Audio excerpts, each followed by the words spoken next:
j'espère que ça va bien. Je vous retrouve aujourd'hui pour vous dire ce qu'il y a dans mon fond de teint. Alors ceci n'est pas pour dénigrer une marque ou quoi que ce soit, c'est juste que je me suis demandé qu'est-ce qu'il y a dans mon fond de teint, qu'est-ce que c'est exactement ces molécules, et donc j'ai décidé de vous faire partager ça.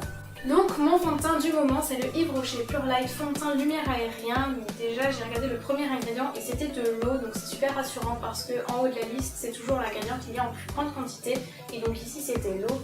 Ensuite les choses se sont tout de suite gâtées avec le deuxième ingrédient qui était le diméthicone, donc c'est le E900, c'est un silicone, donc déjà vous avez déjà entendu parler des silicones, vous savez que c'est à risque cancérigène et assez toxique. Le diméthicone il sert d'émollient, c'est-à-dire qu'il sert à adoucir et à assouplir la peau.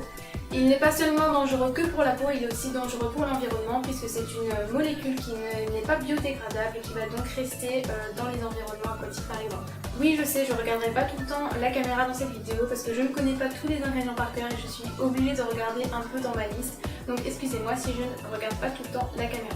Le troisième ingrédient c'est l'isodécane, donc c'est un émollient lui aussi, il est aussi utilisé parfois comme solvant et a priori lui il n'a pas de risque constaté pour la santé, mais il faut faire attention, il est aussi non biodégradable et donc aussi dangereux pour l'environnement.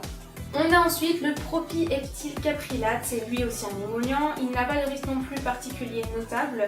Le propyleptylcaprylate est lui aussi non biodégradable, donc dangereux pour l'environnement s'il est synthétique, et donc on s'en doute dans ces produits-là, c'est souvent synthétique. On a ensuite le glycérine ou glycérol, donc lui c'est un hydratant, un démêlant, un solvant, un émullant, un peu tout. Il est aussi utilisé dans l'hygiène buccale, donc dans les dentifrices, il faut faire attention parce qu'il peut être d'origine animale. C'est le E422 dans la nourriture. Et donc il faut faire surtout attention quand on le consomme dans la nourriture puisqu'il peut être mauvais pour les intestins.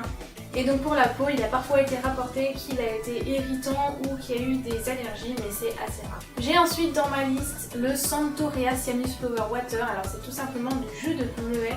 Donc le bleuet il est connu pour ses propriétés apaisantes et hydratantes, donc pour le coup il n'y a pas d'effet notable et c'est assez intéressant qu'il soit dans le fond de teint. On a ensuite le méthylpropanédiol, donc ça c'est un solvant qui aide à pénétrer dans la peau. Il est aussi présent dans les produits bio d'ailleurs, il y a pas mal des produits que je vous donne qui sont aussi présents dans les produits bio et vous verrez qu'ils ne sont pas forcément bons pour la santé. Le produit en lui-même n'est pas dangereux, mais comme il aide à faire pénétrer les molécules dans la peau, il laisse aussi entrer les molécules dangereuses comme celle de la pollution par exemple. Pour la suite, nous avons l'aluminium starch octénisuccinate, excusez ma prononciation, donc en fait c'est tout simplement un anti-agglomérant et un agent absorbant, donc en fait ce sont des sels d'aluminium, donc comme vous l'avez sûrement entendu avec les déodorants, c'est peut-être cancérigène et donc assez toxique pour le système nerveux. Donc c'est pas très conseillé.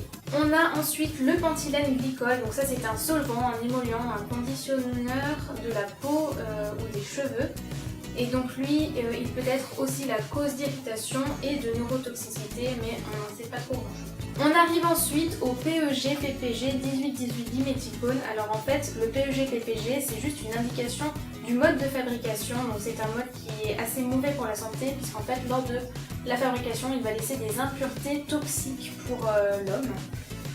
Et en plus là on a du diméthicone, donc le diméthicone c'est toujours un silicone donc c'est mauvais et en plus il a été fait avec une fabrication assez douteuse. On continue avec le trisiloxane, donc ça c'est un anti-mousse, un conditionneur, donc il faut savoir que des fois ils ont vraiment beaucoup de fonctions et je viens de l'oublier.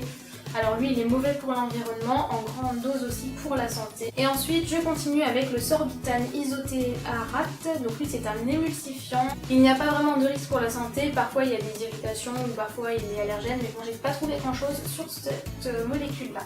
Je continue ensuite avec le magnésium sulfate, donc lui il permet de faire des émulsions inverses et c'est aussi un conditionneur.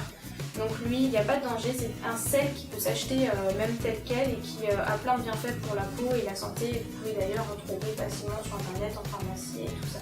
Ensuite on a la silice qui est un minéral, donc normalement pas de danger pour la santé sauf si on l'inhale.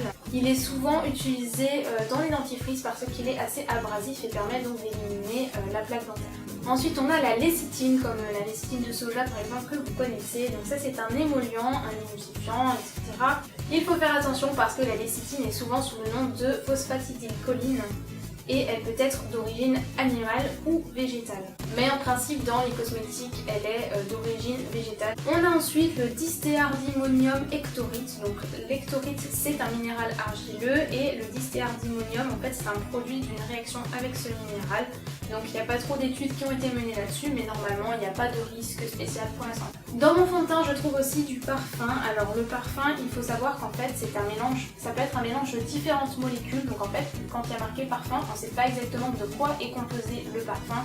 Alors il faut savoir qu'il y en a certains, enfin 26 en fait, qui sont répertoriés et qui doivent être signalés parce que ce sont des parfums souvent auxquels les gens sont allergiques.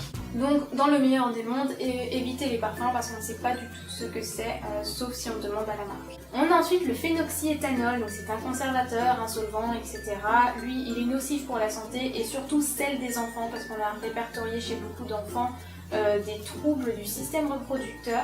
Il est très allergisant et très toxique et il peut même être cancérigène. Malgré le fait qu'il est très toxique pour les enfants, on le retrouve très souvent dans les lingettes, donc les parents faites attention. Le tocopherol, c'est tout simplement de la vitamine E qui est utilisée souvent comme antioxydant, donc il n'y a pas de risque spécial pour la santé puisque de toute façon on en a dans notre corps normalement. L'inositol est lui aussi une vitamine, c'est la vitamine B7, donc il est antistatique, conditionneur, etc. Donc pareil, pas de risque normalement pour la santé. On a ensuite l'éthylhexyglycérine, donc qui est un agent déodorant. Normalement sans danger, on a quand même répertorié quelques cas d'allergie et d'irritation sur la peau, les yeux et les poumons. Pour la suite, on a le propylène carbonate, donc qui est un solvant, mais aussi irritant et sûrement toxique pour les organes sensoriels, donc à éviter aussi. On revient sur du diméthicone, mais cette fois-ci diméthicone cross-polymère, donc c'est un stabilisateur, donc c'est toujours un silicone, donc toujours très mauvais pour la santé et sûrement cancérigène. On continue ensuite avec la xanthane gomme, dont vous avez sûrement déjà entendu parler, donc ici elle est plutôt utilisée comme stabilisateur, émulsifiant, tensioactif, etc. On peut l'acheter nous-mêmes d'ailleurs en magasin et donc c'est la E415 dans les aliments. Pour le moment, aucune étude n'a vraiment porté sur la xanthane gomme, mais normalement il n'y aurait pas de risque particulier pour la santé malgré le fait qu'il soit tensioactif. On a ensuite le tétrasodium heptade, donc ça c'est un agent de chélation, donc c'est-à-dire un agent stabilisateur plus simplement. Donc on a remporté quelques irritations mais normalement pas de risque particulier non plus pour la santé. Après j'ai pas trouvé grand chose pour le tétrasodium heptade. On a ensuite le benzoate de sodium, donc E211 qui est utilisé comme conservateur aussi bien dans les cosmétiques que dans les aliments. Donc lui il est assez toxique en bouche mais normalement sans danger pour la peau. Le sorbate de potassium c'est le E202, donc aussi un conservateur très toxique, il est peut-être cancérigène, on n'est pas sûr, des études qui sont faites en ce moment, surtout cancérigène quand il est associé à d'autres molécules.